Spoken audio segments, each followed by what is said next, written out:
Bueno, nuestro proyecto en este caso es un timbre electrónico, el cual sirve como mecanismo de comunicación entre una residencia y la puerta de esta, en distancias prolongadas dependiendo de las necesidades de esta vivienda.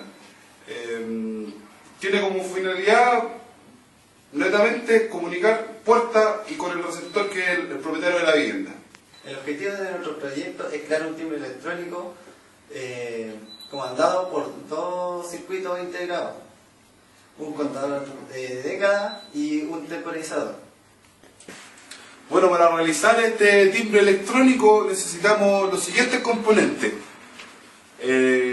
La resistencias normales, tanto como potenciómetro, que cumplen la función de regular el flujo de la corriente. Por tanto, a mayor resistencia, menor flujo de corriente.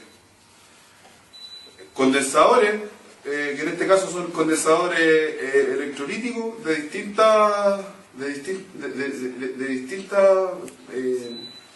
potencia, que sirven para variar el tiempo de descarga en nuestro circuito. Los diodos que ocupamos en este caso, que son los diodos 41-48, trabajan a alta velocidad y se diferencian del diodo regulador, ya que este se alimenta a la inversa y funciona como interruptor. Y tenemos también los transistores, que en este caso trabajaremos con el 22646, que funciona como un oscilador, y el 2N2222, que funciona como un amplificador de la corriente. Los circuitos integrados son los siguientes: un NS555, que es un temporizador; el CD4017, que es un contador de décadas, o sea, muestra desde el 0 hasta el 9, un botón de contacto y, por último, un parlante que a través de la corriente crea una frecuencia o un sonido. Ya, enfocándonos más al tema, nuestro proyecto funciona de la siguiente manera. Nosotros estamos ocupando en este proyecto un circuito integrado 555 que funciona como temporizador, nos está dando un pulso al contador de décadas, el CD4017. ¿Qué es lo que hace este? Al darle un pulso, genera un tren de pulso a cada uno de sus pines, que cuenta del 0 al 9. ¿Qué pasa con esto? Que cuando energizamos, por ejemplo, el pin 0, estamos mandando un pulso a un diodo rectificador, que a través de un potenciómetro estamos regulando un tono. Y así viceversa con los otros hermanos. Explicando el funcionamiento del circuito, partimos con la salida en el pin 3 del 555, que deriva como entrada clock en el pin 14 del 4017.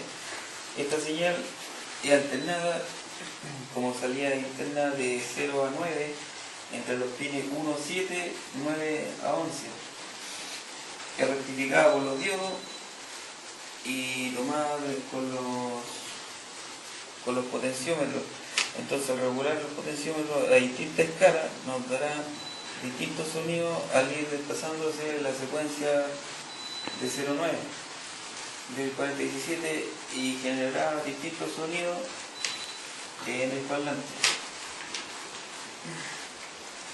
Enfocándonos más a las construcciones y a lo que aprendimos realmente entonces, y con este circuito, por ejemplo, lo que podemos aprender de este circuito en la parte teórica y práctica, por ejemplo, nosotros al circuito integrado, el 555, al darle una configuración estable, podemos regularle un pulso de clock al 4017, que internamente nos va a dar pulso a cada una de sus señales de 0 a 9. ¿Qué más podemos rescatar de esto? Por ejemplo, por el tema de nuestro trabajo y nuestro horario, nos costó bastante organizar. Otra cosa importante es simular nuestro circuito. En algún programa que nos lleve a saber a eso está bien, está mal, los componentes, el tipo de cada componente y así sucesivamente su resistencia, los potenciómetros y funcionamiento. Esto a la vez nos facilita también al llevarlo al circuito físicamente. Así cada vez que vamos llevando algo a lo físico, vamos descartando problemas y soluciones también que nos va dando el circuito, midiendo, es mucho más fácil que andar midiendo con un tester o andar fijándose a eso está bien conectado o no. Y de por sí, la simulación en un programa es muy importante. Como conclusión del montaje, hay que tener precaución en el tiempo de estaño de las piezas, ya que demasiado tiempo el calor, al exponer los circuitos integrados, puede generar daño, incluso quemarlo y daño total de cada componente. A lo mismo con las placas, también, si uno se excede en el tiempo, se levantan y quedan sopladas, por lo tanto quedan haciendo mal contacto. El contacto es muy importante ya que cambia y pierde la señal y el circuito no respondería como debiese.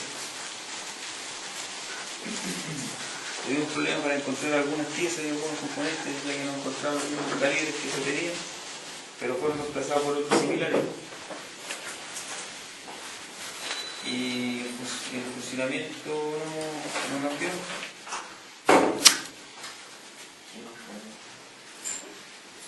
Al circuito se le agregó un LED luminoso para identificar cuándo estuviera energizado. Este se puso con 2 resistencias en serie para poder limitar la corriente y así no quemarlo, ya que estamos trabajando con 9 voltios. Bueno, como lo mencionaba antes, dentro de las conclusiones podemos rescatar que es muy importante el conocimiento del datasheet, que es la ficha de datos de cada componente, dado que en el caso de los circuitos integrados, por el hecho de ser CMOS, su funcionamiento va a ser dado por el voltaje entre 5 y 15 volts, que es lo máxima capacidad que pueden resistir estos componentes. De lo contrario, tenemos la pérdida total de estos mismos.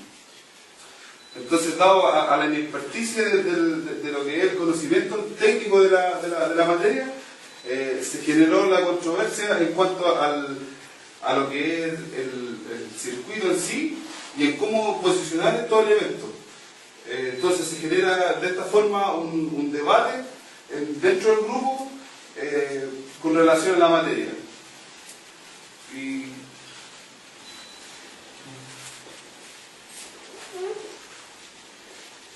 de esta forma funciona el circuito.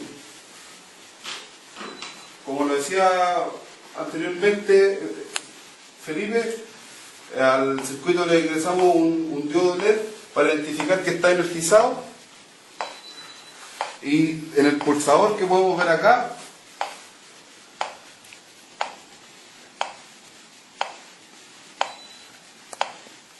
podemos identificar que este circuito está funcionando.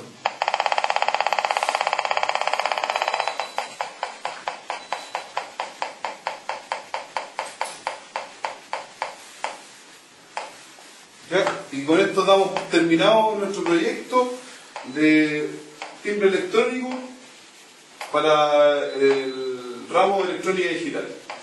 Y le damos las gracias por darnos la oportunidad de preguntar. Y nos vemos. Dale que la cara.